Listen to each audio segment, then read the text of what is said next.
Now, not only will Episode 9 end the Skywalker saga and the sequel trilogy itself, but it will also have light and loose connections to the new Star Wars trilogy by, of course, David Benioff and D.B. Weiss. We are just days away from Star Wars Celebration, which is going to be the time and place of the official debut of the teaser trailer and the title reveal. This is Mike Zero. If you guys are new to the channel, do make sure to subscribe to see future Star Wars content. Now, isn't it amazing that it was over 1 year ago already that is the point in time in which the original director of Episode 9, Colin Trevorrow, was fired by, of course, Disney, Lucasfilm, and of course, Kathleen Kennedy. And that's exactly what happened way back when, before J.J. Abrams hopped on board, to really, pretty much, helm the project of Star Wars Episode 9 and begin working on the script and everything of it.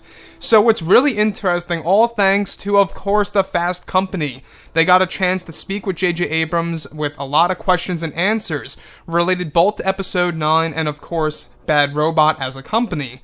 Now, this is what J.J. Abrams had to say, and he actually described his reaction to when the original Episode 9 director was fired over a year ago, and exactly how he reacted to that whole entire thing happening, and what he had to do in order to really do things right for Star Wars Episode 9.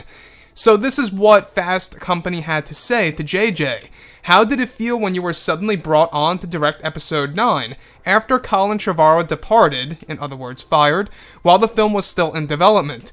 Now, Abrams had to say this: I wasn't supposed to be there. I wasn't the guy, I was working on some other things, and I had something else that I was assuming would be the next project, if we'd be lucky. So, Kathleen Kennedy called and said, would you really seriously consider coming on board?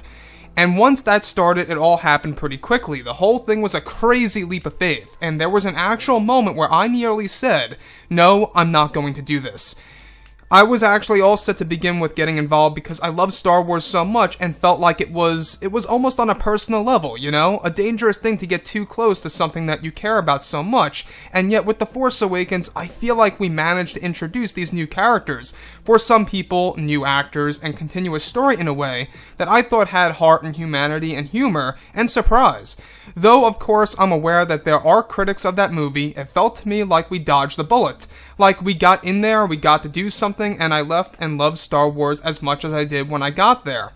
Like, somehow it was on a personal, selfish level, something I was really happy to have done. Not just excited about doing, but happy to have done. And to ask to have that happen again, I felt a little bit like I was playing with fire. Like, why go back? We managed to make it work.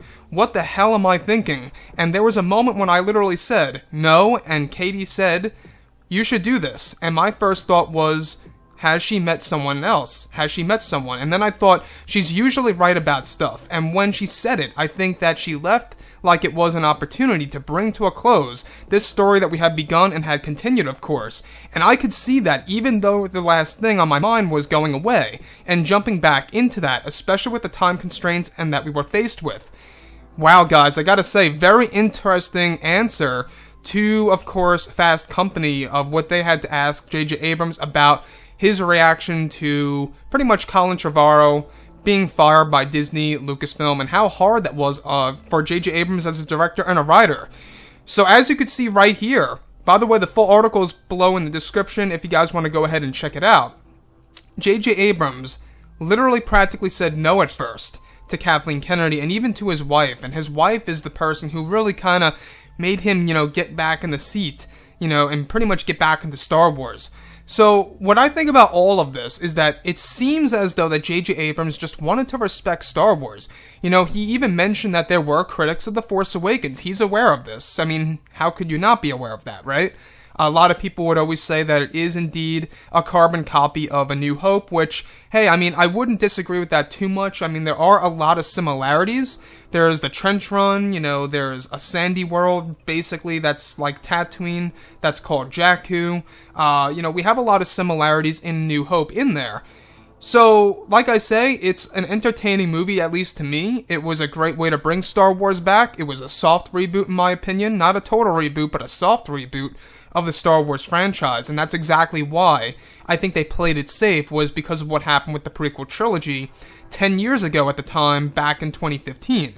So with that being said, when we look at all of this, how he at one point said, "No, I'm not going to do this," to Kathleen Kennedy, you could only imagine what was going through her mind, and what she was actually going to originally do for Star Wars Episode 9.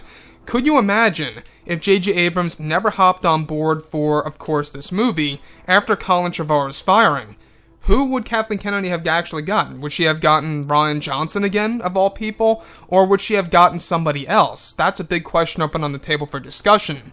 Nonetheless, guys, this is a very interesting interview, a very great answer by JJ, and it seems that he is just so happy as a Star Wars fan to be back, not just, pretty much for the job and whatnot, but as a Star Wars fan, getting it done and getting it out there and seeing the reactions of the fans and how it really resonates with people around the world.